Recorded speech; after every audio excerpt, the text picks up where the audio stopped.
allegedly. I got love for you, you cross me and you dead to me.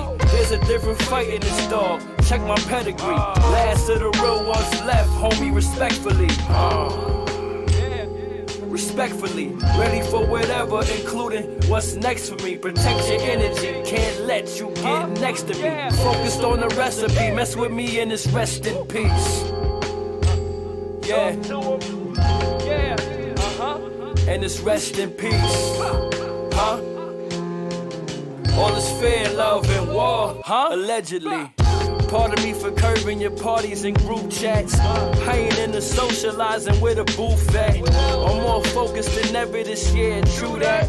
Boy got a new pack, like pop a brand new bag, respectfully. Not putting out trash, that's neglecting me. I treat this like the cooker when fixing. Peep the recipe, I'm in his head and I ain't say shit. That's telepathy. Went from no frills to now having to check with me. I move from every thesis like telekinesis. Hide the women and the children's aunts, uncles, and the nieces. Hustle man, most days I'm picking up the pieces. Last OG we took when they ain't feed us. My homie girl expected me formula for the fetus. Unemployment over now, so expect them with the Nina. By any means, for the means. When you see us walk a mile in my shoes on guard, they couldn't be us. All this fear, love, and war. Allegedly, I got love for you, you cross me and you dead to me. There's a different fight in this dog, check my pedigree. Last of the real ones left, homie, respectfully. Respectfully, ready for whatever, including what's next for me. Protect your energy, can't let you get next to me. Focused on the recipe, mess with me and it's rest in peace. Yeah. And it's rest in peace. Huh? All is fair, love, and war. Allegedly. Certified lover boy, but I could black like Donda. When I drop shit, slapping like the bro E Honda. Boy punch like bull raw, shit flyer than bullfrogs. I'm who your shorty fonder, feeding her anaconda. She love to roll my L's, blast my shit about her Mazda. Hood rich, copping zips, sneaker shopping at the plaza. My pen wicked, I could go Dom or a Dalai Lama. So if you got it on you like Arnold, get to the chopper. Forensics on the scene, and all they smelling is copper. Nobody dropped the dime, a pretty penny got 'em mopped up. When the beef real, everyday weapons concealed, nothing's off limits. I pull up to your gender reveal. He bitch made that last fade, got his gender reveal. Southpaw made him go southpaw, his face on chill. I be trying to build, I could kill, but even kill is what I choose to reveal. Don't sleep or get stoned when I'm fear, love, and war. Allegedly, I got love for you, you cross me and you dead to me. There's a different fight in this dog, check my pedigree. Last of the real ones left, homie, respectfully. Respectfully, ready for whatever, including what's next for me. Protect your energy, can't let you get next to me. Focused on the recipe, mess with me and it's rest in peace. Yeah. And it's rest in peace. Huh? All is fair, love, and war. Allegedly. No.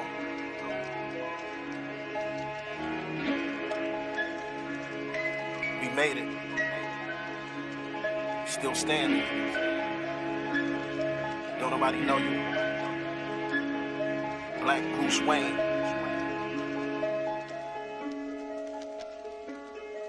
Yeah. Made it through the war, you could check my scars. Wanna understand life? Get behind these bars. You should never take it easy when it might seem hard. And I ain't come this far just to come this far. I'm still standing. Gotta learn how to smile when you still hurt. It's okay. With every one of my flaws, I feel perfect. When you take a loss, you develop a hard surface. Yeah. When you finally win in the end, it was all worth it. Said I learned by heart, no Googles or YouTube. Stepped on colored tops during recess, drinking Yoo-Hoos while passing the rock. They was passing them rocks. I was hooping, but the dudes that smoked used to hoop too. Thinking life focus up young, or that could be you. Boy had a shot, now shooting up what he used to. I played chess, move like fresh, not what they used to. A lot of pride hid them stamps when I brought food, growing pains. This here for the have-nots, that'll have you in some knots. In order to have nots, either you part of the plot, yeah, or we in the think building. the plot. Think fast, cause what we pull up with, shaking the block. My bro fighting depression. Plus sick as hell, he's sick as hell. Still getting Yeah, we here in the building right now. But sick with sales. Still had guap when he got popped. We're gonna hit the button in a minute. I keep my circle. Everybody's here. If they ain't making what you making, then they making it hot. Furthermore, I need furthermore, whatever's more than a lot. Let's go. Made it through the war, you could check my scars. Wanna understand life? Get behind these bars. You should never take it easy when it might seem hard. And I ain't come this far just to come this far. I'm still stamped. Gotta learn how to smile when you still hurt. It's okay. With every one of my flaws, I feel perfect. When you take a loss, Yeah, Hiphop Boulevard, the conversation. We here in the building. Al is here, Rock Logic's here. Big picture, so they made him a mural. When you And it is another Sunday edition of Even though I'm from the city, need a place that's rural. Get the house before the whip and then grind till it's The through. Conversation. If you talking big spenders, then I'm mentioning Brenda with the last name Walker, no relation to Kimber. See, we was getting money as long as I can remember. Still spending old bucks, you know, Lou Alcindor. I used to open doors, Alicia with the keys. Bunch of people that I feed, plus I got a couple seeds. I'm so against ratting, hate it like a disease. The kids don't understand why they never seen Chuck E. Cheese. Ambition of a hustler, I wanna succeed. Living for the moment, cause nothing is guaranteed. I call it a blessing, others call it greed. I got everything I want, but I never got what I need. All right, we're looking good. That's a hell of a wager. You Once should never again, pay guys, make sure you share. The more you share, the more the people care. 24/8 like the greatest Laker. The real discussion is not in the building. This is the conversation, y'all. You should never take it easy. Rock Logic's here. And I ain't come this You know, we're doing some stuff, and I got a lot of stuff to talk about. Gotta learn how to smile when you still hurting. Word With up. every one of my flaws, I feel perfect. When you take a loss, you develop Whoa, a we hard got a lot of work surface. today. When you finally win in the end, it was We got a all worth it. lot of work today. Word up. It's the real discussion with Rock Logic, Gary Fax, and Robin. Oh, no, it's not the real discussion. It's the conversation with Al Pizarro, Rock Logic, Ty Dre. And we had, yeah, you know, it's been a rough week, man. It's been a rough week. You know what I'm saying? I'm working through it. Once again, Rock Logic's in the building with my man Al Pizarro, and it's been a long time because Al couldn't be in for a couple of weeks. You know what I'm saying? We missed it. We missed him. Word up. Once again, make sure you share the show. We're about to start in about 2 minutes. I'm about to hit the button. Hey, Gary Fax. I need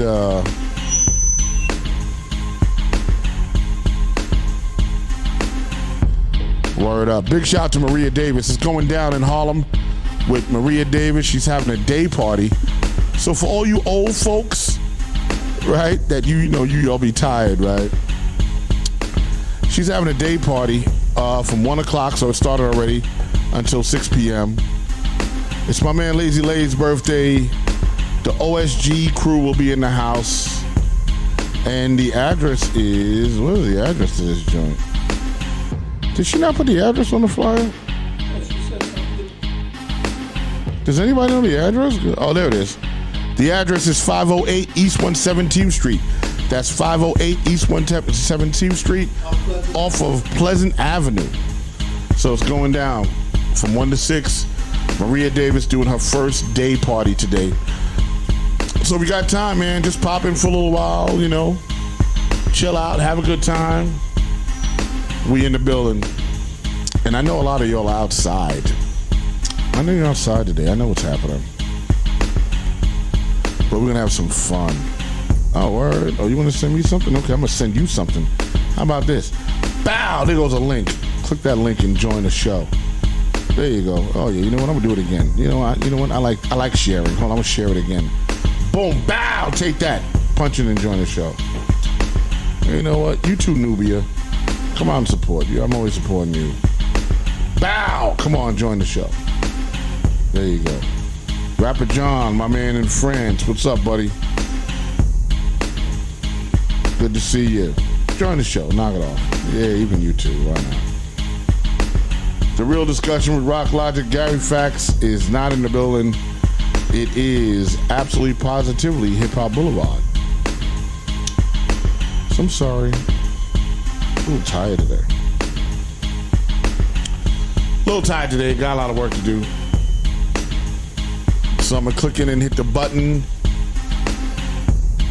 Gary D might have to shut down the studio today because I must make Maria Davis's party. So we go long. That's cool.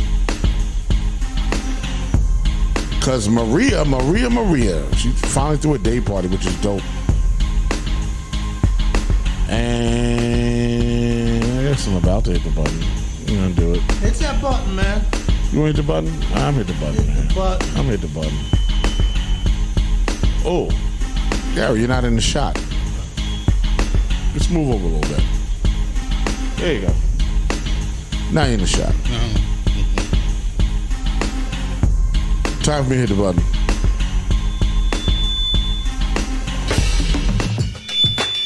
Once again, it is the conversation with my man Al Pizarro, Ty Dre, and Gary D. Today in New York City, it's 61 degrees outside right now. 61 degrees in New York City, and it is sunny. It is sunny and sunny and sunny. Make sure that you stay away from the Tri-Borough. I think the Tri-Borough is pretty funky today. Also, downtown by 34th Street and all that, a lot of traffic. Big shout out to the car show that's going on. New York City car show's happening downtown. So it's a lot going on. You know what I'm saying? That's the deal. Once again, Rock Logic in the house. So you know I don't play no games. Newbie want to hit me. She's like, did you look at the video? No, listen, I just sent you. I'm working right now. How could I have seen the video? Big shout out to my man Amid Rodriguez, Sweet Tea, DJ Whatever, Rock Nation. An incredible showcase went down on Thursday, which is the reason why I'm exhausted, to tell you the truth, because I've been going out every night this week. Share to share. You notice everything is popping now, man. When you go to Facebook and all that, everybody's events are popping. Yeah, everybody's live. That's what's going on. You're coming out, people. That's it. The face masks are off, and you're running outside.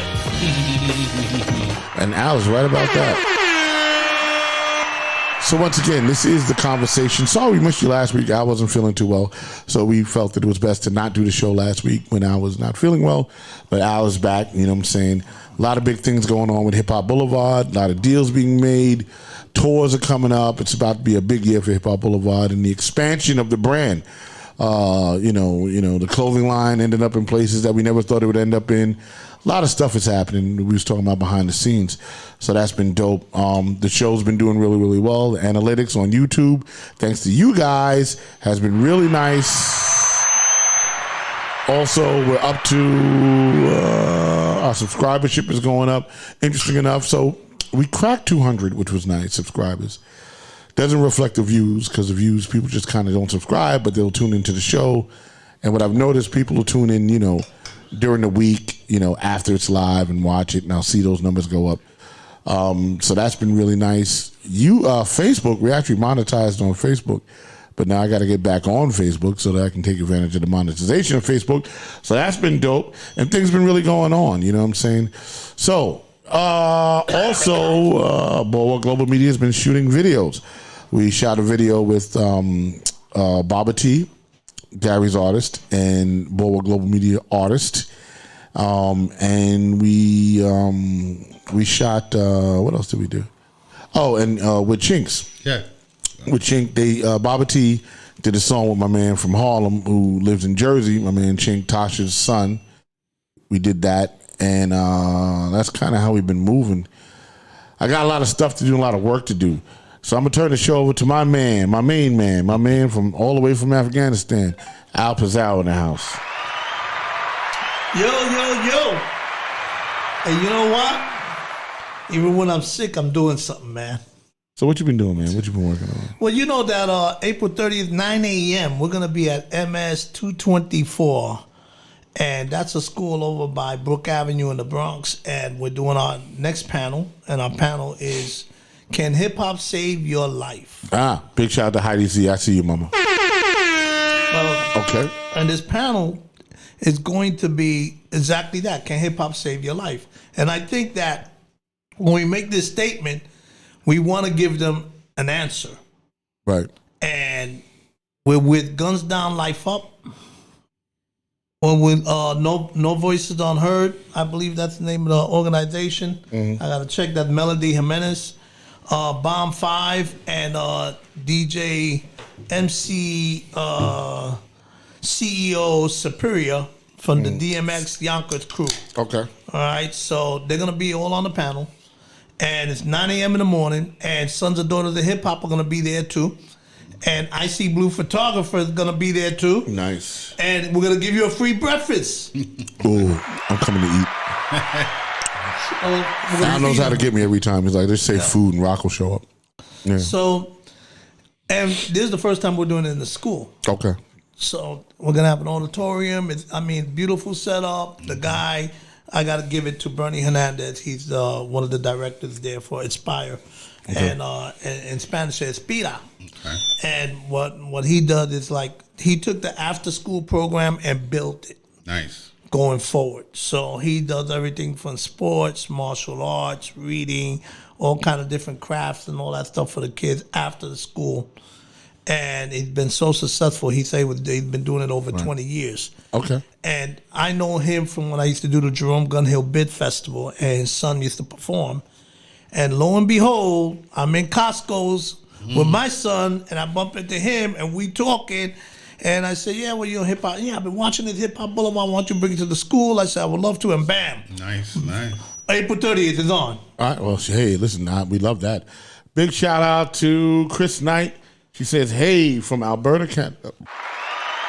And you know what, Chris? I just want to say something. I saw you in the analytics. I looked in the analytics, and it showed a nice little bump up in Canada. So make sure you share the show, because there are people that are tuning in Canada. So I was looking, I was like, Canada? I was like, wow, okay, that's dope. So we got that, and Europe and all that stuff. You know, analytics was good. Asia, the Philippines and Australia and all that. Analytics was fantastic. But I don't want to talk about that, because Al told me something very exciting today behind the scenes. No, don't do it. Can we talk about the clothing? Can we talk about the clothing? Don't do it yet. All right, I got to hold back. Al says hold back on the information. What's up, Renee Mickens in the house? Good afternoon. It's good to see you, that you're here. I mean, this Hiphop Boulevard is doing like some big things. So go ahead, Al. Take it away. Keep going, man. I'm here. Look, so April 30th in the morning, we want you to be there. Come on down. It's free. It's free. Okay. That's it. Just come on down, and enjoy the information that you're going to get. And we have a plan. And the plan, like we always talk about in the show, we don't talk about something. We talk and do. So the plan is going to be, we're going to talk about can hip hop save your life? And then we're going to show you how. And we're going to implement the plan. And I'm so glad that we're working with Guns Down, Life Up, because they're going to be very instrumental in the pieces they're going to go through. And Rock, I talked to you earlier, and I just asked you, do you need this, Rock? And you said, yeah. Word. Yeah. I really do. So, you know what I'm saying? So it's going to happen that day. Come down so you can hear exactly what we're talking about. And this is what I could say. Hip-hop has been so instrumental that it has given jobs to people in film, books, plays. When you talk about plays, you got to think about Hamilton and stuff like that. Movies, galleries, artwork, Sotheby's, and stuff like. I mean, it's just so many different things that is doing that. People don't realize that you can have a career in hip hop, and now museums. That's right. So you can have a career in hip hop, and you just need to know who to talk to and how to get there. And we're about to do that on Saturday, April 30th, 9 a.m. in the morning. Dope. I mean, here's the deal. That question, I think it needs to be perpetuated. Can hip hop save your life? And the answer to that is ever since the beginning. You know what I'm saying? Ever since the inception of hip hop has saved thousands and thousands of kids, right? That otherwise would not have had access to the music industry, right? Because you were able to get access to turntables and you were able to write a rhyme and create stuff like that. that allowed you to, and you could break dance and all of that, that saved your life. You know what I'm saying? Crazy Legs, big shout out to the Rocksteady crew. Yep. You know, in the Olympics, now they have breakdancing in the Olympics. That's right. Right? You know, but who would have thought that watching Crazy Legs spin on his head in 75 and 77 and all, and during that time frame of the beginning of hip hop, that it would even amount to anything like that. You know, the DJs, right? And then once we started with this small thing, because we didn't know it was a small thing, but it was, you know, learning how to DJ and all that, that turned me, once I learned how to DJ, then that turned me inadvertently into a sound engineer. And then I ended up working as a sound engineer, you know what I'm saying? So, which then turned into the podcast, which then turned into me being an artist, you know what I'm saying? All that came because of hip hop. So did hip hop save my life? Absolutely. You know what I'm saying? It kept us off the street, although we were in the street, but we were doing something positive. We were listening to music and we were creating something that we didn't know we were creating. I'm not saying that violence didn't happen or stuff like that at parties, but for the most part, I never would have traveled the world. You know what I'm saying? Hip hop allowed me to see countries that I never would have ever seen. So did hip hop save my life? It changed my life. It saved my life. I profited from hip hop. I made money. I put kids through school through hip hop. You know what I'm saying? So yeah, absolutely. Hip hop saves lives. 100%. We have come so far in hip hop where it's become a whole industry, and there is, a lot of things that can happen behind the scenes. A lot of the kids can be trained to be behind. It's not always about being in front of the camera, being the DJ or the MC, but now because it's been since hip hop has become such a $1 billion business now, $1 billion industry, there's so many things behind the scenes that these kids can learn how to do and still be a part of hip hop. I mean, look at clothing. Yeah, exactly. Right? Clothing. I mean, when you think about when they were making the baggy jeans, that's right. That was what we was wearing in the park, and some of those jeans were baggy because you was wearing your brother's jeans. You know what I'm saying? You was wearing your older brother's jeans, and you also split the days when you all would wear them. You know what I'm saying? So that and then that turned into hip hop fashion. Cross colors. FUBU. Right. Because what happened was initially, when you think about the initial days, and it was so funny we were talking about Ju-Man today, we didn't have hip hop fashion. We took clothes and we made them hip hop. That's right. You know what I'm saying? We wore Adidas because we liked the sneakers, but that wasn't hip hop, but we liked the sneakers. We wore Pumas and Pro Cats and 69ers because that's what was available, right? We wore mock necks. We wore leather bombers. We wore goose down jackets, Levi's, Lee's, right? All that we wore, but it wasn't our fashion. It's just what we wore, right? Quarterfield coats, right? But then that fashion of what we were doing then, buying from designers, turned into Carl Kanai. It turned into cross colors. It turned into, now we are dressing hip hop. Yeah. You know what I'm saying? But there was no such thing as that shit. And understand that we could take an item and make it hip hop, and it wasn't even designed for that. The Timberland boots was perfect design. We took Timberland boots and flipped it.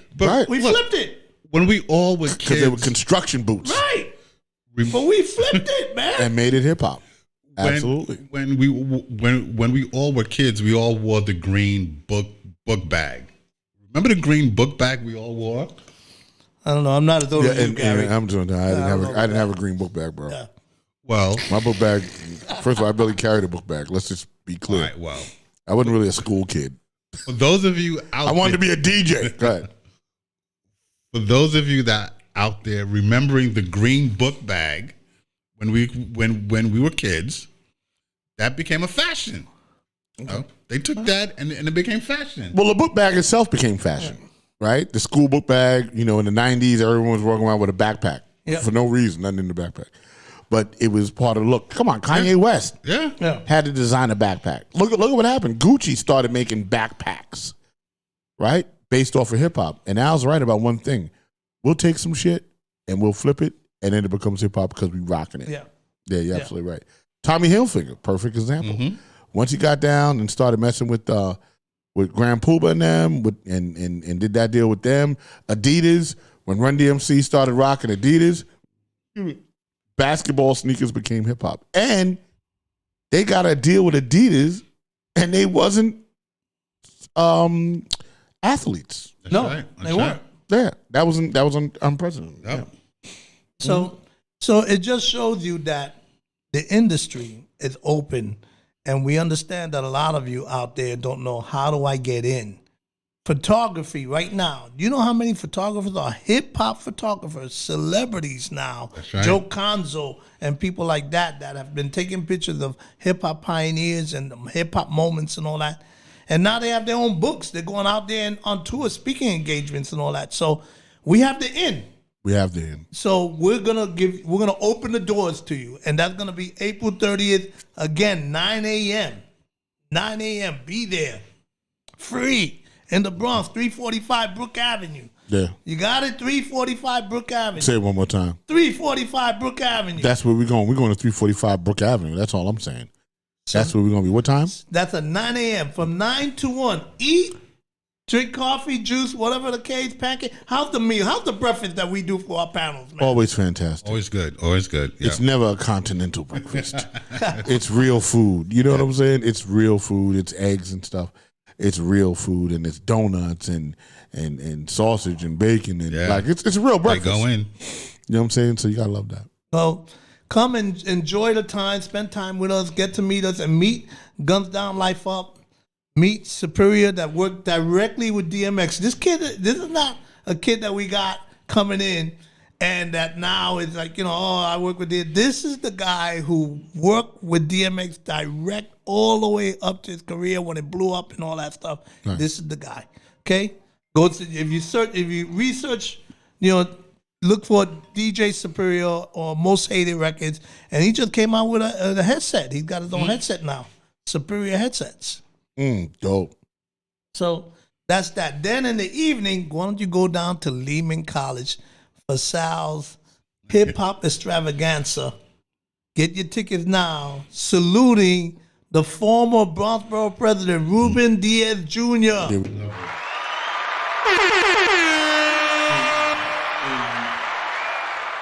And Ruben has been a big supporter of hip hop. Big supporter. I mean, and Hiphop Boulevard, and the Universal Hip Hop Museum. He's been a big supporter of hip hop. And that's dope. And that's politics. That's politics. Politics. To think about it. Mm-hmm. For a long time, the Bronx was always considered the Bronx is burning. The Bronx is burned out. The Bronx was desolated. Now the Bronx is building. If you go into the Bronx, there's more new buildings than in any other borough in New York City. All over the place. From areas that you never imagined, 138th Street. Right off the bridge. When you get off the bridge, you see built structures all over the place. This Bronxboro president, he took the Bronx and he really used every bit of ingenuity, every bit of street smart, everything that he had. Because he's a Bronx kid. He applied all that stuff and built the Bronx back up. And on top of that, continue to promote hip-hop. Be on stage with hip-hop performers, spitting like he was a performer himself, all right? He's done more for hip-hop than any other politician in the Bronx I'm talking about, all right? And more for the Bronx than any other Bronxboro president. So big shout out to Sal Abatello that's doing this thing for him at Lehman College. You know what's interesting about that? And big shout out. Right. I just want to say this because I guess we never looked at it for what it was when we were doing it, right? All those kids in the park in the 70s and the 80s are now in power. They were there, right? Ruben was in the parks. He was there. He saw Kaz and them. He was there, right? And then grew up to be Bronxboro president. You know what I mean? So it's not surprising that the politicians that are now in power are helping to cultivate the culture of hip hop because they are hip hop too. Like they were there. What's the ACO? She grew up on hip hop. Like now it's become a music that, people that look at Mayor, what's his name? My guy. Well, he's not my guy, but he's the mayor. What's his name? What's his name? Adams. Adams. Adams. Yeah. Hip hop. My man talking about, yo, I got swag. I have swag, right? He said, that's hip hop. He grew up on hip hop too. So it's really nice to see that that the generation that created hip hop or was involved with it directly are now in these positions of power. I mean, look at Obama, right? Obama would frequently make hip hop references. Oh yeah. To Jay-Z and all that stuff. They have him in the White House. Right, and he's in the White House. Shit, he was in I think he was in the Whoop There It Is video. You know what I'm saying? When he was a kid, when he was younger. So it's just amazing to see this, this thing coming to fruition and the politicians that are supporting it. Because these ain't the old politicians. This ain't the Mayor Koch politicians, the Giuliani politicians. This is kids that we all grew up with. There are people that right now that went to junior high school with Ruben Diaz Jr. Yeah. You know what I'm saying? Like, it's like that. So that's kind of how I see it. I love it. There are also a lot of the corporate executives now that came up in the 80s and 90s. Even though white kids.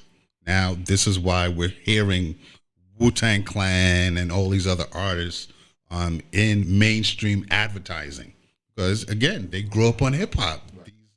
The gatekeepers and the movers and shakers now are the kids that grew up in hip hop, and now they're in positions of power of power now. So now let's move a couple of days forward. Okay. May 3rd. What are we doing? Con Sofrito. That's our spot. That's our spot when we do like these fancy dinners and lunches. What are you talking about doing uptown? Yep. By Commerce? Commerce Street. Yeah, 1315. Yeah, that's my joint.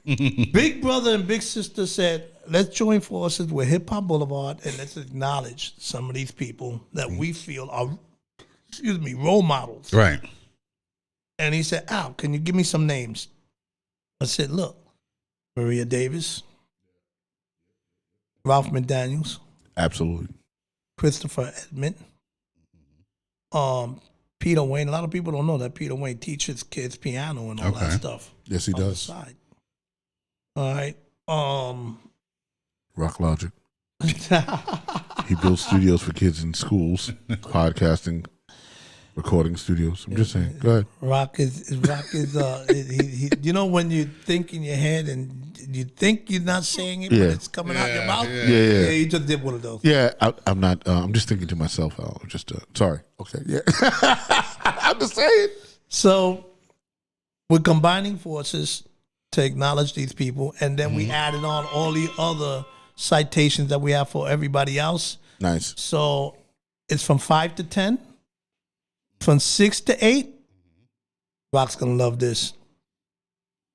Open beer and wine, free, and food samplers. Be right there. You know how to get me, Al. Free alcohol and free food. I will be there. What time to start? I'm sorry. 5 o'clock and 6 to 8 is the free food and alcohol and all that Don't stuff. worry about it. I'll be there at 5. Yeah. Because I got to get to know the bartenders in the food service so they know to keep it flowing for me. You know what I'm saying? You don't just pop up on people. And it's free. Oh, I'm fucking with that. We love that. Michael Check, thank you so much. He's the one that came up with the idea and said, let's do this, Al, and all that. And I think it's just amazing. And you know who else is going to be there? Deborah Harris from Hush Tours. Oh, wow. That's crazy. She's a legend. Yep. So Deborah's going to be there Hush too. was Bo Huggins and Melba Moore and them, right? Yep. Yeah. Yeah, that's Hush. Yeah, I remember Hush management. And Charles. Yeah, and Charles, right. Yeah. He had the diamond mine. Yep. Yeah, Charles, I remember that. He was very proud of that diamond mine. I remember Charles. Damn. So here's my question. A lot going on. So what is the future for Hip Hop Boulevard? What direction are we moving in this year? Let's fast track to September 24th, which is going to be the Hip Hop Boulevard Awards. That's what I'm saying. There we go. That's what I want to know what's going on. What are we doing that day? What's happening now? Look, what I could say is that me and Renee and Jeff we put a team together now. Mm-hmm. So we got our budget team. We got our team. We even got somebody in LA that's doing the gift bags. All right, to get, you know how to, and for those people who never ever ever ever been to the Grammy, I know there's a lot of you that said I've never been to the Grammys. I don't have that stature and all that stuff. Well, guess what? You're gonna be able to come to our Hip Hop Boulevard Awards, and there's gonna be a gift bag. And Rock, this lady, every time I come to the podcast, I bring you something. Yeah, that's Right? true. You saw what I brought you today? Yeah, I got a dope sticker that I'm trying to figure out where to actually put it, that people can see this. It's the Hip Hop Boulevard sign, right? Right there. Right? There it is. And I'm going to figure out where I'm going to put this that it will be very visible. And then so she just sent me stuff and said, look, you got to be in charge of the gift bag because look. Wow. Alrighty then. Apparently we have some Hip Hop Boulevard pens. Which I'll be taking 2 of these, thank you. Just, just because, I'm just going to take 2. Just taking 2. There you go. Because I need pens all the time because I teach CPR. So I can give this out to my students, let them steal it. You give it to them, they steal it, they don't give it back. So when you think about Hip Hop Boulevard, you have to think about everything that we do. Right. And we do the graffiti part, we do the MC part, we do the DJ part, we do the political part, we do the dancing part, we do all that stuff. All right? So what I'm going to say without giving everything away, everything is going to be inclusive. Okay. We're bringing everything to the forefront. I got to tell y'all, right? Because now I want to go back a little bit. Because how long you been doing this Hip Hop Boulevard thing? 4 years now. What was your initial thought process of what made you do this? Like what? And I have to ask you this because I see you work tirelessly, right, on this. Every morning you're sending out a text. You're every place. You know what I'm saying? I can't even do half the shit you do. You're every place. You're there. You got the banner up. You got people to believe. What was the initial? Where were you when you had the idea to do this? Somebody was trying to steal the name, and I became protective. I remember all my friends. I remember all the time I spent with them, and I remember who got and who don't got, and who took, and who passed away. And I remember all that stuff just flashed right in front of me. And I told my wife, I said, I got to take our savings. I said, and this was after I did it. This wasn't a conversation before Rock. So I got the chewing afterwards. So I went and took the savings and went and captured a name and everything to protect everybody involved in hip hop. Then told my wife later what I did. And she was like, what? Because she was like, I don't understand what you're doing and why you did it. And that's our saving the blah, blah. And you should have thought that you're right. You're right. You're right. But I did it. Right. And I had a vision. And she has to trust that not only did you do it, but you're going to put in the work to make that successful. Yeah. Yeah. Okay. Yeah. So, fast track, we had 2 years of COVID. Right. 4 years of doing this. So you started this in what year? 2017. Okay. All right. In 2019, we did the first, we got the proclamation for the first Bronx Hip Hop Day. Never done. What day was that? August 10th. August 10th. All right. So, which is the day that hip hop started in 73. Is that? August 11th. August 11th. Okay, cool. All right. So, we're already planting the seed for everything to go. Then we got to break it down. How do we go with this and move forward? Because hip hop is so divided. How do we bring everybody together? And I had to really just be in everybody's faces and let everybody know and talk to them one-to-one and tell them this is what I want to do, man. And some people agree and some people disagree. Right. Some people thought, nah, that ain't never going to happen and all that kind of stuff and all that. And here we are 4 years later, and look at where we're at. So I know one of the main things that attracts people to Hip Hop Boulevard is the simplicity of the logo. It just made sense. You know what I'm saying? Who came up with that logo, that street sign logo? Well, that was Peso. Okay. Peso. The street sign itself, but Peso said, Al, let me design the shirt for you.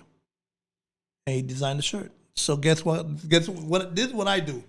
If somebody does something good and good at it, I go and say, that's you. That's what you do now. So Peso, you're a merchandise guy. Right. That's it. So he's been a merchandise guy since the that beginning. day. So every shirt we get, every hat we get from Peso. That's right. Wow, that's incredible. Yeah. Peso's for those people who don't know, from the Fearless Four. Right. Yes. Peso. Yeah.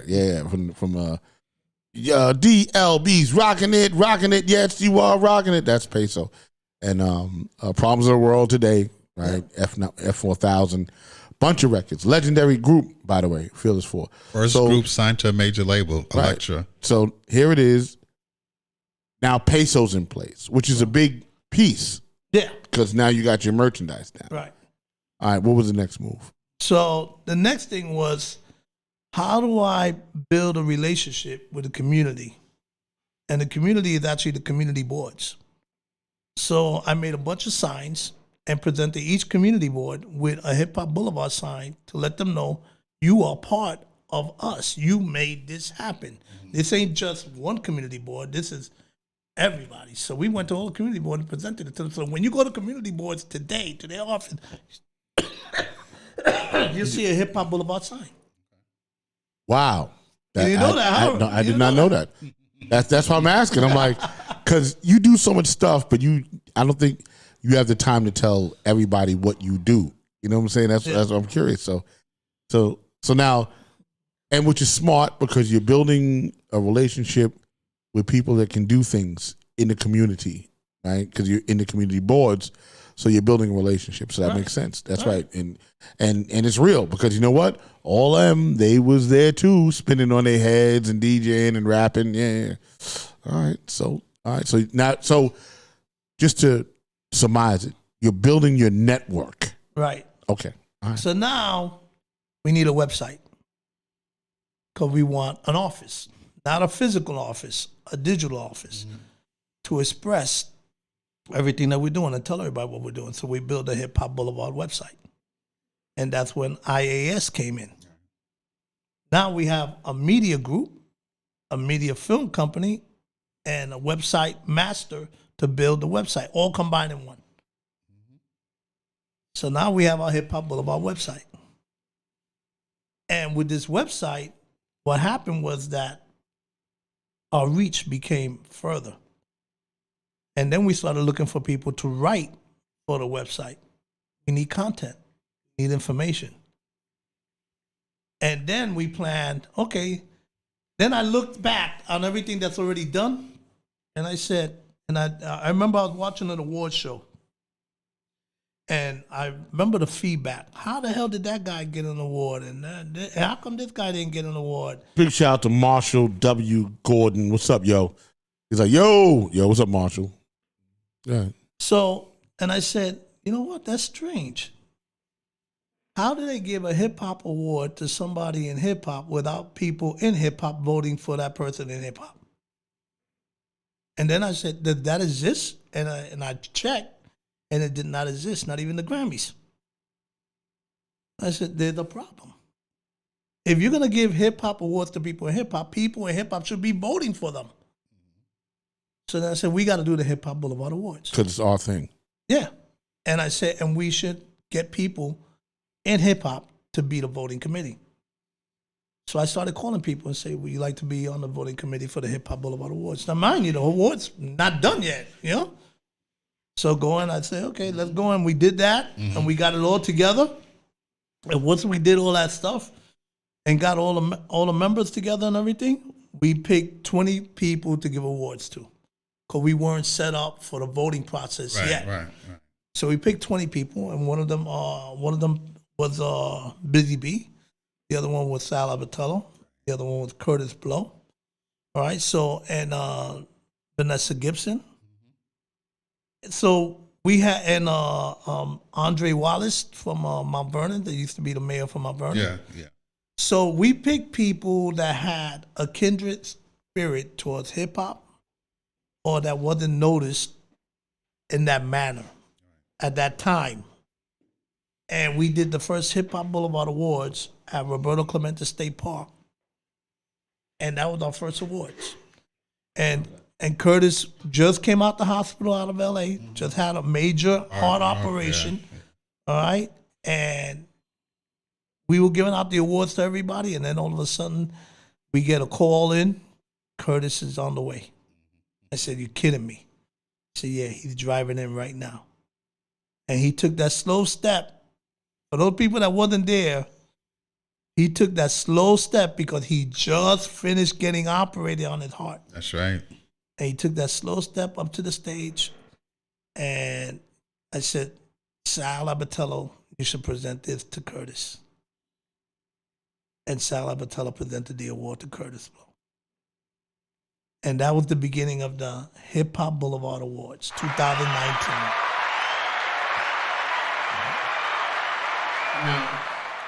Now, since we were talking about, hip hop saving lives, right? Because once you tell them how to do it, or once you tell them it's possible, it's about how you do it. So, what I want to ask you is, how much energy if I was to break it down in a 40-hour week, how much energy do you put into Hip Hop Boulevard to make sure it succeeds? 150%. 150%. Just every day, all day, Hip Hop Every day the Boulevard. grind. Every day the grind. Every day is a move. Every day. You got to do one move at least every day. One move a day. And that's minimal. One move a day. Don't skip a day without doing something. Mm-hmm. So if anybody's following us, they see a post from me at least once a day. Right. At least once a day. You may get 4 or 5 in a day. Right. But you get one at least. Right. The people that I talk to, and Gary knows and Rock knows, I send a text Monday through Friday. Every morning. Every morning. Yeah, that's right. Updates, what we doing, what we didn't do, what we Listen, got you're to do. like my alarm clock at this stage in the game. 6 o'clock, I hear boom. I'm Exactly. Like, there goes Al. Got to go to work. And this is something that I learned while I was working with Interscope and all these labels. I was working too many labels. And when you're working too many labels, you have to have a routine, a consistent routine to keep everything flowing. So if I got to call Gary at 10 o'clock every Tuesday, I got it in my calendar every Tuesday, Gary, 10 o'clock. If I got to call Rock Friday at 1 o'clock, every Friday I got to call Rock at 1 o'clock. So do you have a calendar to keep up with all this shit? Like, how do you keep up? Mental. Really? Yeah. At 65? Yeah. You got it. Yeah. Wow. Okay. So I put all that stuff together and I just roll with it. And then and what happens is when you go, see, I'm not going to follow the path that everybody follows because I've never been that type of guy. So I'll go the opposite way. So we've been talking to NYPD now for close to a year. Now we're doing a Father's Day event with them in June. But that's a year. It took me 2 years to get the Hip Hop Boulevard name, to get the co-naming done. That was 2 years. So you have to put in the work, and you got to put in the time, and you can't be discouraged. You got to see clearly what you're going to be doing and how they're going to happen. Like, you got to see it finished already. So I see Hip Hop Boulevard changing the lives of a lot of young kids, rebuilding the life of a lot of pioneers, and building the bridges with all those broken bridges all over hip hop. And I see it on the Spanish side, and I see it on the English side. I see it on the Russian. I see it on the Chinese. I see it all over the place. Clearly. Because I think that hip hop is just that. It's just hip hop. It doesn't matter the language. Doesn't matter the language. It's still hip hop. But we all need to come together. I think that it's important to understand that people may see one thing one-sided and stay on that one side because they're comfortable. I see things in a whole. Because hip-hop is a whole. Right. We have the whole world. We don't have part of the world. We have the whole world. And people don't understand that wherever you land, anywhere in the world, you're going to find hip-hop. Hip-hop, that's You're going to find it. So you can't divide it. Right. You can't separate it. And even though the music business and powers that be want to separate it because it benefits them, we're a culture that can't be separated because we're people. We interact with each other. Right. So if you go to a Spanish hip-hop concert, you can't help but bob your head and go to the beat, and you don't even know the language. If you go, same thing for a Russian, Chinese. You don't know the language. You don't know what the hell they're saying. But guess what? You're like this, oh, man, that thing is fire. What's up with that? What is this? Yeah. Hey, yeah. Right. Tremendo culo. Yeah, all right. Yeah. But you don't know the language. Right. That's how it infuses in you. And that's a lot of power. Yeah. You remember what Bruce Lee used to say about the water? Mm-hmm. Cup of water take it takes the shape of the cup. Yep. You know, and it take the shape of this, but water could be powerful enough to destroy this and destroy that. Right. And all That's that right. Think of hip hop in that capacity. Right. It's if fluid. You use it right. If you use it correctly. So now we're doing the Hiphop Boulevard Awards, and now we have 100 voting members, and now we're going to be able to go and invite people that never been able to be on that platform to see, touch, and hear all these people because it was so exclusive. Hip-hop should not be exclusive because it never was exclusive. Yeah. Hip-hop should be inclusive for everybody the way it is right now. Yeah, it's inclusive. Look at what happened today. Today, I went to the K-Slay funeral on the Apollo, electronic tickets. Yep. When James Brown passed away, were there electronic tickets? No, you just walked in. And I'm not dissing the process. I'm just saying. So you didn't have to pay for it, but you had to go online and get a ticket. You had to get an electronic ticket, but if you didn't have a ticket, you can't get in. That's fucked up. Wow. There's one thing I want to say. Yeah, which is crazy.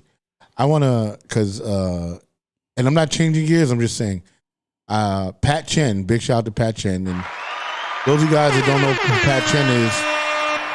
Pat Chen is one of the founders of VP Records, which is responsible for basically bringing reggae to the United States. Like, that's how deep their roots are. Yeah.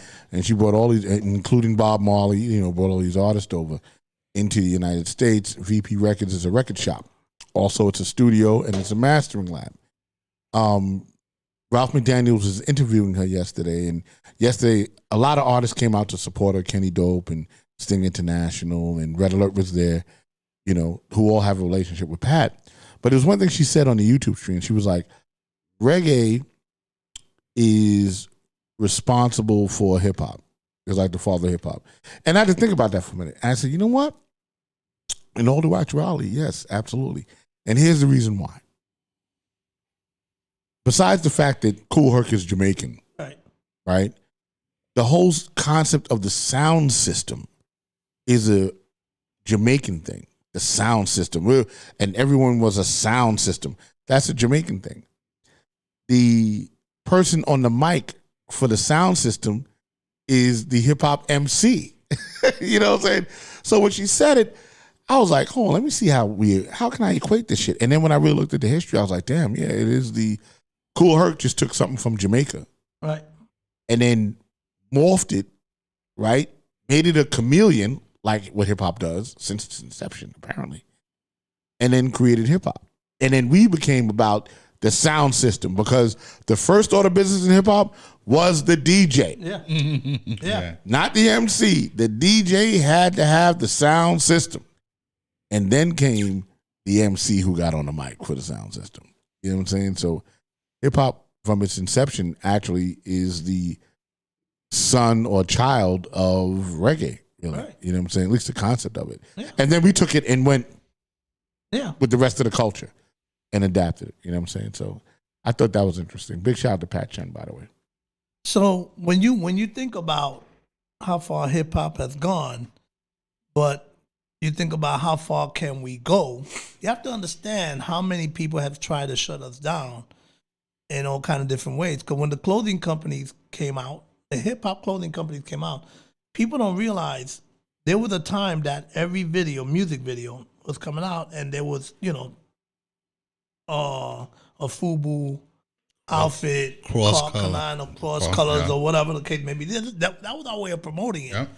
And I think it was I'm trying to think of, was it that Versace and a bunch of people got together and went to the Senate or or Congress to go and fight the fact that their market share in sales and clothing were dropping because of the music videos that was highlighting all the clothing of all the hip hop originators of these clothing lines and all that, and they were complaining about it, and they said it wasn't fair, and because of that, they blurred out the names coming out in the videos. I don't know if people really realize how that happened. Also remember when hip hop was coming out, it wasn't on the radio. Okay, so it was basically being played in clubs, in the street, and parties and stuff like that because radio stations were not playing it. Frankie Crocker himself said, "No, I'm not gonna play no hip hop music." Nope, That's correct. That's right. That's right. So big shout out to KTU because they really was supportive of Carlos De Jesus. because they were playing Rapper's Delight. That's right. So when that happened, there was, again, hip hop got shut down. Okay, shut down. Like, no, we're not gonna have it. We're not gonna play it and all that stuff. Record companies didn't even know what the hell it was. It was really the independent guys, the Bobby Jones and Sylvia Robinson and Gene Griffin and people like that really went and said, this is a new type of form of music, and we got to capitalize it. It was later on when Mercury and all these other labels that started picking up on other artists to benefit from this thing, but they still didn't understand. And then remember that even though they picked them up, they were still college radio stations really were the backbones on playing hip hop music. And today, and I want to make this statement so this way it's clear. If you have a museum, and I want to, this is directly to Rock and LG. If you don't have a record pool and information on your museum, you're really, really doing a disservice to hip hop, because if it wasn't for the record pools, none of those components would be working, because that was the outlet that record companies used to promote hip hop. They gave it to the record pools because those are the guys that had the DJs in the street that were playing. Because there were DJs that worked in clubs and did not play hip hop records because they said, "I'm not playing this junk." Come on, you couldn't find a club in Manhattan to play a hip hop record. No, not at all. Not at all. And we have to give it to college radio. College radio broke a lot of, this hip hop industry got built off of college radio. They broke a lot of records. But you know what we did? They don't get the credit. We and hip hop really broke down doors and barriers. Absolutely. Really, at the end of the day. I mean, the discotheques that were downtown. And you have to understand structure and timing, right? At the time when hip hop first came out, you're absolutely right. There were no clubs downtown in Manhattan playing no hip hop shit. You know what I'm saying? You had the T Connection, Richard T, and those guys, Ecstasy Garage, and those places, and Sal, right? Yeah.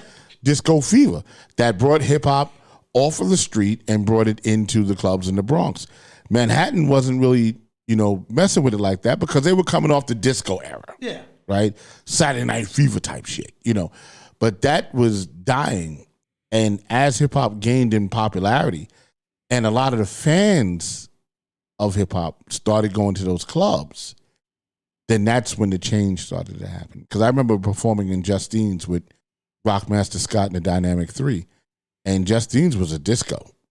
And they were in there with Ken Spiderweb doing It's Life, You Gotta Think Twice, which is actually their first record before Request Line. And it was like, wow, we're in a disco performing a hip hop record. You know what I'm saying? Like, it was like that. And then even when Run DMC did the Funhouse wasn't a hip hop club. Hell no. You know what I'm saying? But there's Run DMC performing live at the Funhouse, which became a legendary record. Yep. So we kind of broke down doors along the way, you know what I'm saying, until it became that the clubs became our industry now. But that was the record pools. Right. Because the record pools were the ones that had those clubs, and they used those clubs as a platform to do feedback nights, to have artists perform and all that stuff, to DJs. Right. You know, it was a private setting. Like if you went to a record pool feedback party or meeting, you got invited by somebody. It wasn't like an open door thing, like a regular club, and you pay. It was like, I'm going to the IDRC feedback meeting or the VIP record pool feedback meeting or the Shure record pool feedback meeting. This is what was happening. So we were breaking these acts because the distributors didn't even know. Come on, nobody knew how to maneuver this music, but because we had street DJs, because remember, record pools were divided in this manner. If you were working in a hot club in Manhattan, you were either in Judy Weinstein's pool for the record or David Mancuso's pool. Yes, yeah, I remember. Yes, I remember. Those are the two pools you were in, right? If you were Hispanic, all right, you're probably in the IDRC's record pool, Eddie Rivera. Yeah. Okay? If you lived in Long Island, you were in Long Island DJ Association with Jackie McCloy. Wow. So the record pools were the foundation to break all the records in the cheapest way. How cheap can you be? You go, send 100 records to this guy, we're going to have 100 DJs playing our record. Yeah. That's as cheap as you could get promoted because before you had to go and pay this guy this, pay that guy that, go here, go there, send somebody, hire somebody. You're going to do the clubs. Hey, you're going to do the retail. Hey, you're going to do the radio. Now you hire 3 different individuals paying 3 different salaries to do all these jobs that now one person does. So this is what was happening all along. It is beyond all these museums. I'm giving you notice. All your museums understand. If you don't have record pools in your museum, you don't have the correct history of hip hop. Bottom line. I had to hit the button now. So now that we talked about the Hip Hop Boulevard Awards, remember that Renee Minkins is the Hip Hop Boulevard Awards director. Yep. Okay, along with Big Jeff, which birthday is this week on the 28th. Yes. Oh, Jeff is a Taurus? Look at that. His party's the 29th, right? He got something happening on the 29th with Red Alert yep. and Grand Poobah. Yeah, big shout out to my Taurus people. All my best friends are like, that we run with every day. Taurus. Lays is a Taurus. His birthday was the 21st. Jeff a Taurus. Taurus are very solid people. You know what I'm saying? Like, if they're going to do something, they're going to do it. And they do it 150%. That's why it was so important, or I thought that Jeff was a great choice for you. Right. When you said you wanted Jeff to do the petty cash. Right. And he was on the board and all that. Because Jeff gives 150%. Definitely does. If he wants to do it, Jeff going to do it. If he don't want to do it, he ain't going to do it. That's right. That's a total Taurus, concept. And he's the A&R guy for Hip Hop Boulevard Awards. So, yeah. There has to be for artists, what is it, Gary? Artist what? Artist development? No, A&R. Artist and repertoire. Right. The relationship between whatever entity and the artist to develop the artist to be more polished and more ready to do whatever it is they're going to do. That is Jeff. Right, yeah. He's great. He's great. So with all that said, we have a lot of meat in between. All right, so we talked about May 3rd. All right, we talked about the Hip Hop Boulevard Awards coming in September. And now the meat in between. This is what I'm going to say. We still got to do the Jazzy J 2nd annual festival. That's right. We still got to do Bronx Hip Hop Day. Okay.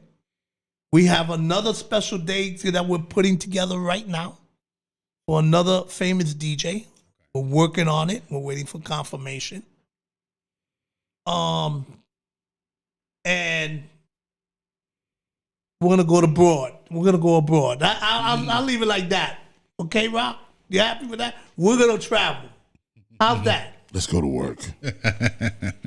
Because I like travel. So I was just telling Robin the other day, I'm like, man, I really miss a good plane ride. I'm ready to go somewhere. So and that's what Hip Hop Boulevard is about. And that's some of the pieces that we got. Of course, there's a lot of pieces that we're not gonna tell you because we don't like to talk about stuff until we do it. That's just the way we are, how we are. But believe me, if you follow our page, you're on the conversation podcast and all that stuff, you're gonna get information as soon as we get it, we give it to you. Right, that's right. Al, I have to punch out because I have to go to Maria Davis's day party. If I don't make her day party, she's going to kill me. Now, I can leave y'all can stay and rock, but I have to go to her day party because I begged her to do a day party. Lanita Jones just hit me up. She said, I'll be there in 10 minutes. That's not okay. So I'll leave y'all. Y'all can deal with that. All right. Because remember, one night just starts at 4. So, they're going to start coming in. But, lock up. Matter of fact, when Mike comes, Mike's got the key. Okay. All right. But I'll wait until Mike comes. The most incredible thing is, listen, I don't go to her day party. I will never hit anything.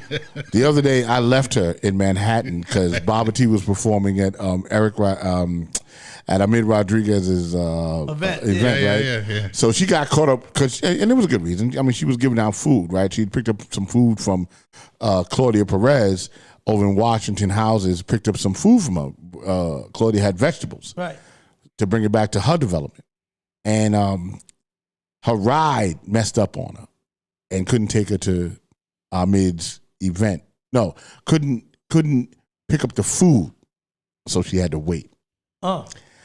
I missed Baba T performing because I had COVID when he went the first time. You know what I'm saying?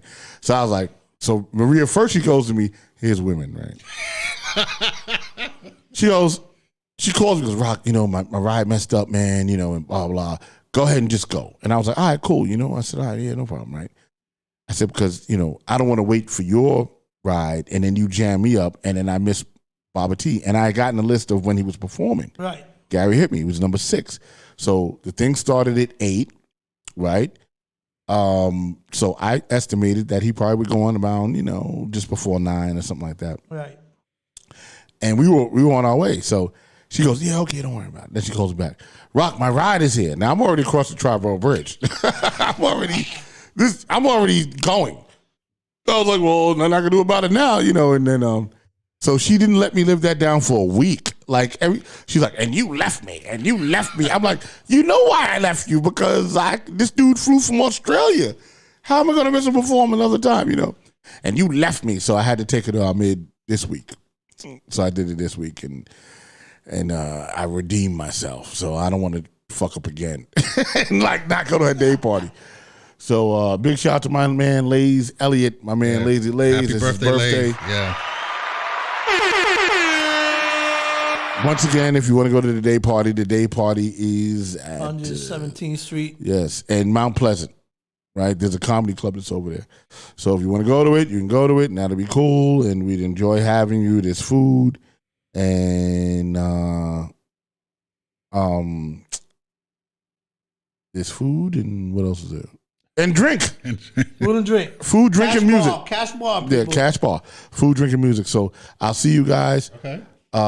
Just keep going. I'll keep the camera on Al, so you don't have to worry about it. Just keep an eye on And you guys chop it up until Letitia Jones arrives.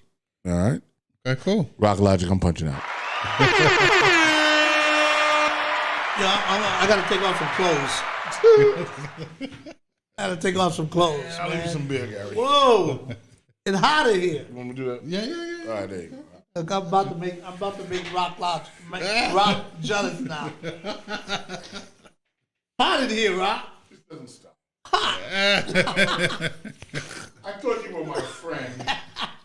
I love it. Oh, I'm going to steal some shit. Oh, my God. I'll see you later. All right. I feel cooler now. There we go. Yeah. I like the shirt. Look at that. Yeah, I didn't That's see what I that. was talking about. Yeah. Wow. Okay. I want a short sleeve one like that. Well, how you gonna have the short sleeve with the name? Oh, okay. I didn't know. All right. You can have it on the back. I'm gonna have to talk to our merchandise guy, Peso, and find out what he got to say about that. All right. It's all good. So Lanita says she's about 10 minutes away. That was 10 minutes ago. Okay. Maybe you could text her exactly what door to go through because this is her first time. Right here, use my phone, text her back. Well, I talk to the people and let them know so everybody understand. April 30th, and let's shout out Big Jeff birthday party, April 29th. Yes. okay, with Red Alert and Grand Poobah.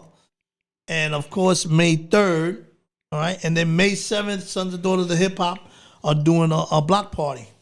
That's right. So they're doing a block party. I think what we should do is on our conversation Facebook page, maybe put some of this information on there. Okay. So people can follow up and check it out and all that. And what do we got on the Renee Minkins is on, yep. So Renee, I talked about your Hip Hop Boulevard Awards. I know there's a lot of stuff I didn't mention, because we can't mention that. Well, we'll start talking about it as we go forward. What people can do is start following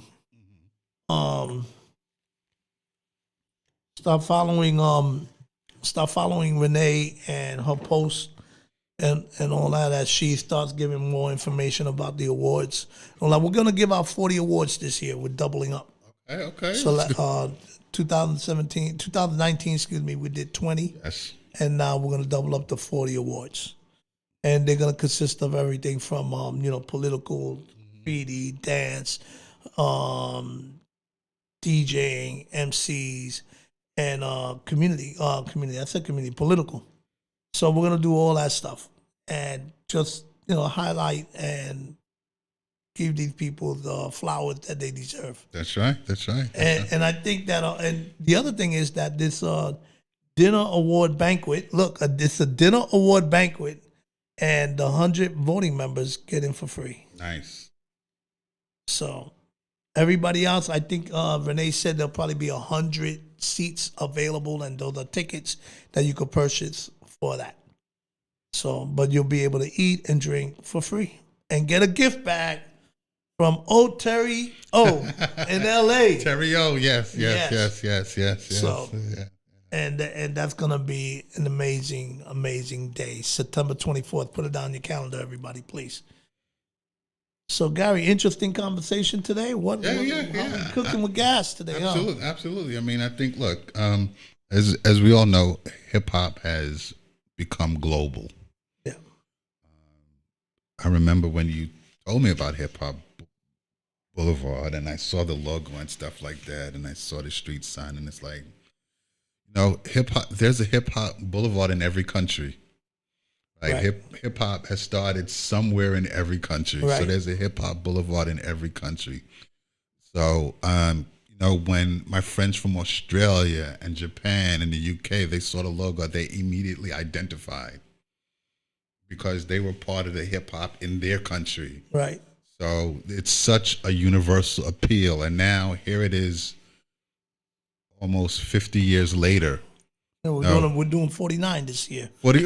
Next year's gonna be 50. Yeah. So, we're a global billion-dollar industry. We have people that, literally make their living, and have become millionaires off of hip hop. And I think, to talk about how hip hop can save your life. I mean, for these young kids coming off the street, I know a lot of them want to be the next rapper, but then we can show them to be behind the scenes. Because behind the scenes people is the one that make all the money. Yeah, right? We got to show them that. Fab Five Freddy, perfect example. Exactly right. Exactly. So I think to be able to help all these young kids, give them opportunities for internships and let them see, right? Let them see what goes on and how they could participate behind the scenes from these internships, from these mentorships. It will go a long, long way, because then they can, they can see that they'll be able to see that they don't need to be in front of the camera, right? Because everybody's not fit to be in front of the camera. True. Right? Everybody's not fit to be in front of the camera. But there are people that just, they're behind the camera. There are people that set up the platform, right, or the stage or whatever it is. Hip hop, it's so many pieces. That's right. It's just the kids today, and let's not just say kids, people today, yes. All right, just don't know how to get there. That's all. How to get, because you got to be saying in your head, man, I want to make a movie. Or, man, I want to act. Or, I want to produce a record. Or, I think I could produce a video. And then the next question is, well, how do I do it, man? I don't have a camera. I don't have this. I don't have that. I don't know this. I don't know that. So guess what? We're going to introduce you to those people. We're going to hook you up with those people, and we're going to make sure that you're able to follow through. That's right. And that in itself, we're giving you the leg up. That's right. We're giving you the leg up. You want an opportunity? We're going to give you an opportunity. Come April 30th, 9 a.m., and find out. Meet them. Talk to them direct. This is going to be something that's going to be incredible for your life. You want a life-changing moment? You want to learn something? When I started off as an intern. I started off just there. I worked for you for nothing. I just want to learn. That's it. That's how I started. I think many of us started off as interns, right? And actually, when I started in artist management, wow, I started as an intern, and literally a month later, the person that was running the company, she got fired. So I literally got thrown into learning a management. Like, I go from coming in, bringing coffee and doing all that right, stuff, to anything thinking that I'm going to be learning. So a month later, I actually get thrown into the top spot. Now I'm dealing with booking agents and record companies and all this stuff. So, but it was, it was a great experience. I will do it again, but there's so many of us that have started in an internship, and that's the best way to learn. That's the best way to learn. Yeah. So, and for those that don't understand the importance, because some people say, I want to get paid this and I want to get paid that. There is no label value when you learn a trade. That's right. There's no label value. You can't say this is worth $100 or this is worth $1,000, because when you learn a trade and you apply that trade for the rest of your life to make money, all the money that you made from that trade is because of that time that you put into learning in the first place. So if you make $200,000, $300,000 from that, you can't say to yourself, well, I got to get paid this and that and all that stuff, because that blows you right out of the water. Right. Then people say, no, that's okay. I'll find a kid who's hungry enough that wants to learn this stuff, because what I'm teaching you is going to make you a lot of money. That's right. That's right. I mean, it's, a lot of people, I think since hip hop has become this $1 billion industry now, people want, people who come in, they want to get paid this and that. And they got to learn how to humble themselves, come in and learn. And look, when we were coming up, there was no courses, Al, right? There was no courses in school. No. Now, now there's schools and courses about music industry, about management, about record contracts. When we were coming up, there was none of that. That's right. We had to learn on the spot. Yeah. They taught you. Exactly, right. So this is not a textbook industry, right? On the job learning. Exactly, right. And the more that you learn, somebody once told me, Al, how did you learn how to do this? Because it was like outside of the wheel of what I was doing. I said, because one day somebody asked me, I need you to do this. And I didn't know how to do it. And I said, this is how you do it. They showed me and they left me alone, and that was it. So I was in the recording studio. I learned to DJ. I learned to put my own system together. Then I learned how, doing reports and going to meetings and doing conference calls, and then going to conventions and sitting on panels and putting panels together and putting seminars together, then festivals. And this is how I learned all this stuff. So when somebody calls me up and says, Al, I need to do this, I said, yeah, I can help you with that. Right. Because I've learned it. But if I didn't apply myself, and if I always said, you got to pay me, I would never have learned that, because sometimes it's not about the money, it's more about what you're learning. with the end result. If somebody teaches you how to fly a plane, and they say, I'm going to teach you how to fly a plane, you're going to say no? Right. You're going to say, well, you're going to have to pay me. Yeah.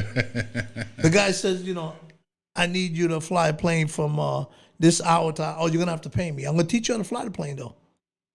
That's the payment. Yeah. That's the payment.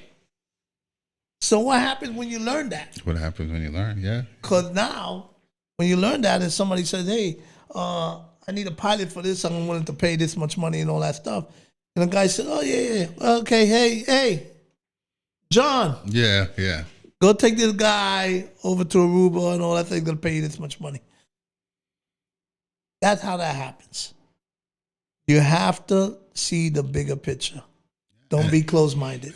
And I think most people, like nowadays, they want instant gratification. All the time. They don't want to work for it. All the time. Right? They don't want to work for it. And instant gratification doesn't work. And more times than not, when they get the instant gratification, it falls apart. How do you shoot yourself in the foot if you go? Let's say you have an event, a product. Let's talk about a product, right? And you got to get this product out, and you say, "Yo, can you go out there and I'm gonna be here, and you'll be over there and give out my product." And this guy says, well, I'm gonna have to charge you. He said, man, I don't got the money now. And 2 years, 3 years down the road, now this guy is driving a Benz, making money and all that stuff. And you see him, and he said, yo, man, what's up? And hey, what's going on, bro? He says, yo, man, you blew up. He said, yeah, remember that day I told you and you said, I gotta pay you. I couldn't. I just kept with it, and now I'm doing well. Oh, man. Yo, can you think you can put me down? Oh, man. I can't do that now, bro. Do that now. Opportunity waits for nobody. That's so true. That's so very true. So you have to seize it. You have to grab it if you want it.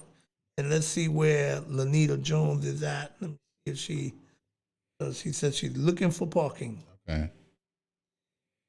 So, and that's what I think what happens to, and it's not the age thing, Gary. Not an age thing, because an older guy could say the same thing. An older guy could feel like, you know what? I have experience. I'm worth this much. You got to pay me this much. When I met Flex, Flex was DJing for free. Right. For free for people. He said, I need to get records and everything, put me in your pool. And he was DJing for free. He's a millionaire now. Yeah. Okay? People don't understand that. Well, yeah, you got to make a sacrifice. Well, look, he also started, I remember when he was carrying Chuck Chill Out records, right? He used to carry Chuck Chill Out's crates. So I think, though, when it comes to experience, I mean,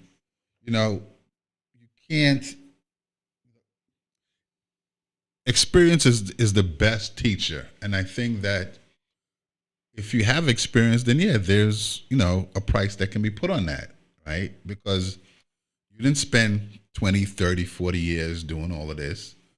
I think that when you have people who's coming in and want to, because they've gone to school for, business management and got their degree after, 2-3 years, and they're like, well, because I got my degree, they automatically want, $100,000 or stuff like that.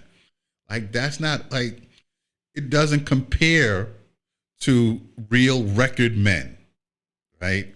I mean, back in the days with people like Ahmet Erdogan, who was one of the founders of Atlantic Records, he was a real record man. Clive Davis, as much as people talk about it, a real record man. Like, you can't pay for stuff like that. So I think that for people that have experience, if someone wants to build a company and you want to bring in experienced people that has done it or has been there or has some type of track record or has have significant experience, like, wow, this guy knows what he's doing. Because sometimes, look, a lot of the people are not even in front of the camera. Right. You got a lot of people that's behind the camera or behind the scenes that help the people in front of the camera get to where they at. You know? And we can't forget those. Oh, you're absolutely right.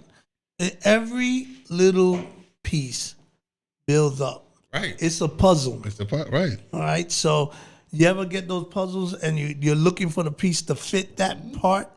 It's a puzzle. Every single person part that the role that they play in your life, in your career, or whatever project it is, without that person, without that piece, your project becomes more difficult to manage, to complete, and to really be successful with. It's a longer process. Right. Even though you are the visionary and you got the vision to go in that direction, the more help that you get, that everybody's in sync, the faster you get there. Right. But if you have people that are not in sync, it's going to slow down the process.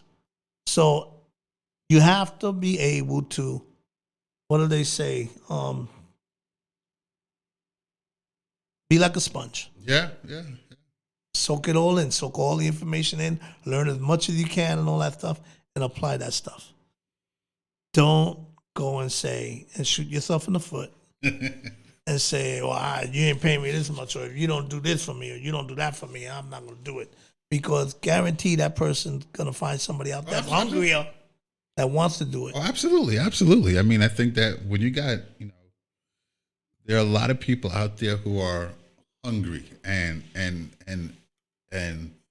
definitely I would take a hungry person any day because they'll put the time, effort, dedication into making that happen. Yeah. Right?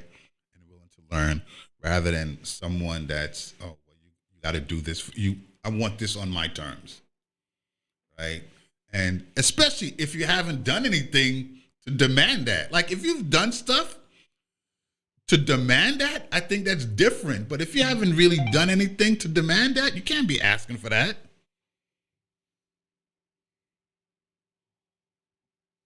Okay, so you want to get Lanita while I talk to the crowd? Okay, sure. She's trying to get down here. Okay. All right. Hold on.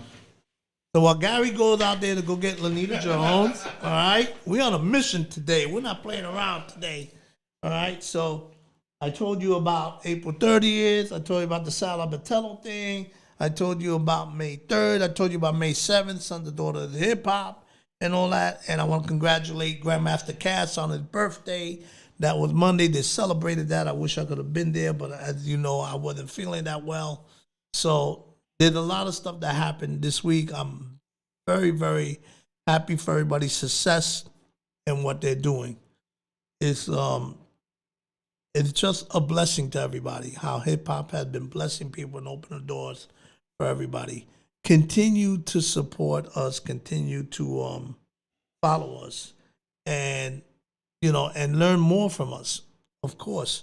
And if you want to work with the street team, you can always contact Eddie Rivera. He's our street team coordinator. If you want to work with the street team, he's always looking for people to join with the street team. And, they grow. They grow and you build up having not only more responsibility, but doing more things than when you could imagine. And that's one of the things that I like about Eddie, that he's been out there grinding all the time and understands the vision of Hiphop Boulevard and the team that we have. We have Nana, we have Heidi Z, we got Scooter, we got Donna. So we have a team of people that work hard. And Lanita Jones is one of those individuals. So she'll be here in a moment with us.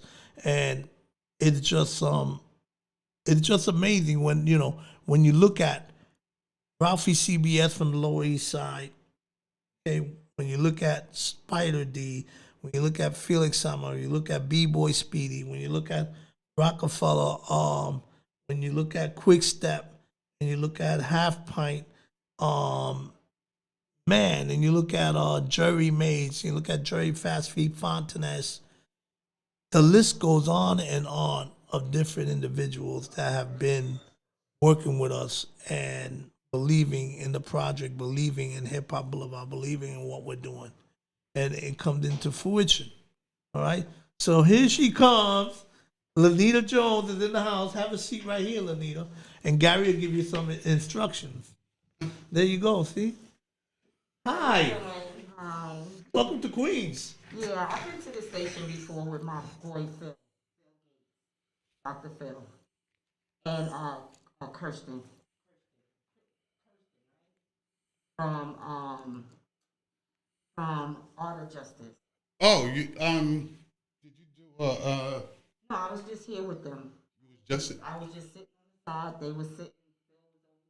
Kirsten was sitting there. Yeah, I've been here before. one night? Was that for the one night show? I don't remember what it was. Because we have a couple of shows here. I don't know. It was at night. It was at night. It was a night show. Like 9 o'clock or something. How y'all doing? How y'all doing today? It's been a crazy day. So we've been talking about everything in hip hop, and now we can talk about politics and hip hop because the lady is here. How y'all doing today? Sorry I'm late. I'll do, right? It's all good. Fashionably late. Good. Well, it's at 3:40 now. Our next show is at 4. So we're gonna put. It's all about Lanita now. So we gotta So I mean, you can give me like 10 minutes. Sure. You got more than 10 minutes. You got about 15, 20 minutes. 15 minutes. You talking about the next show is at 4 o'clock? Give me about 15 minutes. The show's on you. Yeah, it's on you. It's on me. It's on you. It's your show, right? I mean, you the host, right? No, Rock is the host. Rock is the host. Rock, but unfortunately, he had to leave. But So let everybody know who you are, Lanita. My name is Lanita Jones. Some people call me Princess Lanita. I'm the district leader of the 79th Assembly. I have a company called Supreme and Canales Entertainment that consists of booking artists, consulting, casting director, and a whole heap of hats I have. So that's my story. okay.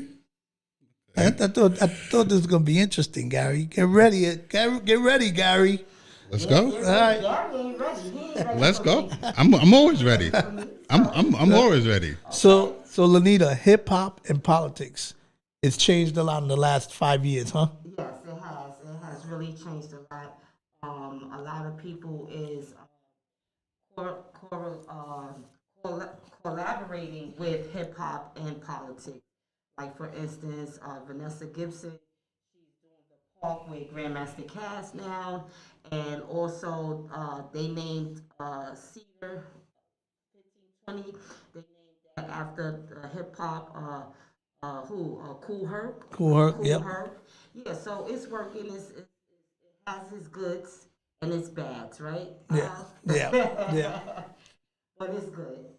So now, We are recognizing more of hip hop now. So Excellent. That's excellent. So do you think that some people will capitalize on hip hop just to capitalize on hip hop for their own benefit, or do you think that some politicians are starting to understand that hip hop is part of the community and is another way of them communicating and addressing some of the issues they have in the community?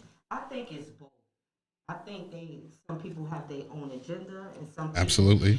some people are very serious about hip hop, like me, because I was raised up in the hip hop culture on 170th and Washington Avenue, where hip hop was what it was. You know, Rodney C, Funky 4 More, the Furious 5, Ultramagnetic, all of these artists that was back in the 70s used to do jam parks in my neighborhood, in front of my building, in my schoolyard, across the street from where I live, down the block, all over the Bronx. They used to have jams. So I'm not the one that has an agenda. So I understand the culture of hip hop, and now I'm learning and understanding politics. So explain to everybody exactly what you do as a district leader.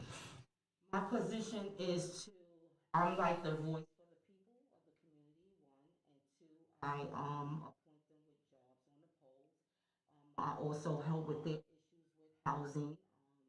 I don't per se help them, but I make sure that the higher ups is doing what they supposed to do and keeping their word and what they're supposed to do. And I'm also I have a position where we elect these elected officials and the judges. A lot of people don't think that the district leader holds weight, but we actually do. And you know, I've been giving back to the community ever since I became the district leader. Excellent, excellent. Got something to tell her, Gary? Come on. I'm pulling some questions, Gary. Go ahead. Gary is kind of nervous. Nervous? Nah, I ain't nervous. I think I think it's good that you were able to let everyone know the importance of a district leader, and especially having, being able to help elect the judges. Right, the elected official, and that right, and we, and in our community, we don't think we have any type of influence or any impact in that. So, I think for you to let people know that's a key position for you. We And have 5 women running right now. See?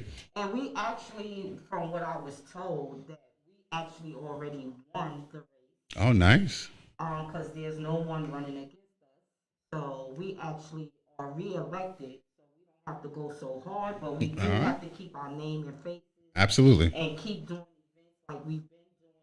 And that's what we do. We went to the mosque. We broke fast with the mosque on Friday. And Excellent. then, no, Thursday. And then Friday we went out and cleaned the park, Katona Park. Okay. So, we still putting in the work. What's up? We are the team. We are the winning team. A winning team. There That's you what go. it's right. See, winning team. That's what it's about.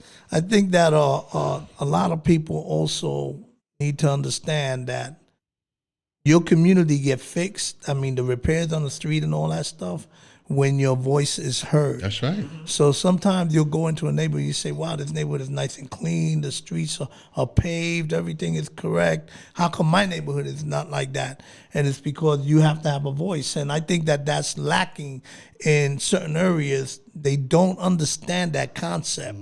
They don't understand that. And, the more that Lanita is in people's face and able to have that conversation, the more people will understand that, because I think it's like a disconnect. Like they really don't understand why the neighborhood is not kept up as the way it should be. Well, I'm not trying to put no ill on nobody, but the district leader before me, she wasn't taking it seriously. People call me, I get right on it. I call a consensual service number. I take it to the assemblywoman, the councilwoman, the Bronx Borough president, my senator, whoever. Even if they don't live in my community, I help and I make sure I find out who's their elected official, so I can get in touch with them to inform them on the problems and issues that they're having in their community. And I have done it several times since I've been elected. And this seat is only 2 years. I've only been a district leader for 2 years. Okay. And I'm going for another 2 years because I'm good at what I do and I'm learning at the same time. So I'd rather just take my time. Everybody is saying, "Oh, you should do council. Oh, you should do assembly." No. When God says move up, I move up. Okay, understood. And I had a friend of mine. I don't know if you know her or I don't know her. Her name is Vita. She's with the Black Space. She had a raccoon situation. She's not in my district. I found out who was her council person. I know him. We worked together when I first became the district leader, and he got right on. Excellent. That's my position. So the difference is the person. That's it. Yes. I think also too, it's like, look, I've also grown up in hip hop, been in the industry, but also not only dealing in the music industry, I've been on Wall Street and I've been in politics. Right. So that's where my backgrounds intersect. And I think we've come at a point now where for those of us that's in hip hop and have come into hip hop is of pop culture now. So I think to be able to blend hip hop and politics, I think that's how we'll get the younger generation to really start to pay attention. And be involved. Because prior to us, we didn't look. When I was younger, I didn't care about no politics. Right. And these kids now, they don't care about it. But I'm going to give you another little story. It's a young man that's my son's friend. He sees what I do, and he never talks to me. And he pulled me to the side. He said, "It makes me want to get involved, because I'm feeding the community, I'm doing events, I'm giving back, Christmas, Thanksgiving, whatever, clothes, whatever you need, I'm there for you, And it's a beautiful thing to hear a youth pull me to the side and say, look, I want to get involved. Right. That shows that you're being effective in your community. And what happens is that we miss the boat a lot of times because the shiny object is the thing that people goes for. Absolutely. All right. So certain and we're not pointing fingers, but certain people will go for a shiny object or a shiny person. Let's say a bigger celebrity, bigger name, whatever the case may be, because of that moment. And not really fixing the problem, whatever the issue may be at that community. I think if you had two wishes with hip hop that you wanted to come through, like you said, I wish hip hop would do this for your community. I wish hip hop would do this. What would be those two wishes? Well, I don't know if they have money to put into the community, but I would hope that they can find some funds to really, really reinnovate the community, the parks. Certain parks don't have swings in it, and a lot of our kids is missing out. I seen a park that Vanessa and them just opened up, and I was like, well, why they didn't do this for our community? They just fixed the basketball courts and stuff like that. But we really need to do everything all over, reinvent everything, right? Hip hop. How was Cass saying? It didn't it reinvented. Yeah. Right. And that's what we need. Not only that, we need services in housing. We need services for our elderly. We need services. We need programs for our youth. I'm gonna shout out Windows of Hip Hop because they're doing a wonderful thing in my old elementary school. They have a studio in the school. And they're teaching the kids how to DJ, how to MC, and do what they like to do. We have to find out what these kids like to do. We can't assume. We have to go out and talk to them and ask them what it is you like. And I always wanted to set up a program for them to learn how to do radio. That's learn what we've how done. to do hosting. Learn how to be able to talk to the people, and whatever else they like to do, dancing, and it's difficult for me because my position is not a paid position, and I have to go to all the hot events. Right. But I make it do what it do. Because before I was a district leader, I was a community activist, and I'm not into politics. I'm not in politics. I call myself a community activist. Okay. Right? And I've been doing this over 20 years. Wow. In my neighborhood, in my community, in other communities. Right. All communities is my community. That's why I don't mind helping 77, 80 district or whatever the number is for their district. I don't mind helping them because I love working with people. I'm a people person, and I love giving back because God gave me my life back so many times. Wow. Okay. I just had a stroke 2020. And you would never think that I had a stroke because I didn't have to go through therapy and learn how to move my arms and to learn how to talk again. God is great. And God is good to me, so I'm good to his peoples. These are his people. Right. We are all one. We all bleed the same color when we bleed, right? Absolutely. We all, regardless of our nationality or whatever, we all are human beings. And we deserve respect and love. Absolutely. Yeah. I told you. I told you. Yeah, and I'm a part of Hiphop Boulevard, part of the Excellent. street team. Excellent. Just put that out there. Excellent. See, the difference is always going to be the individual. The passion that they have for whatever it is that they're going to do is going to make the difference in whatever it is you want done. Right.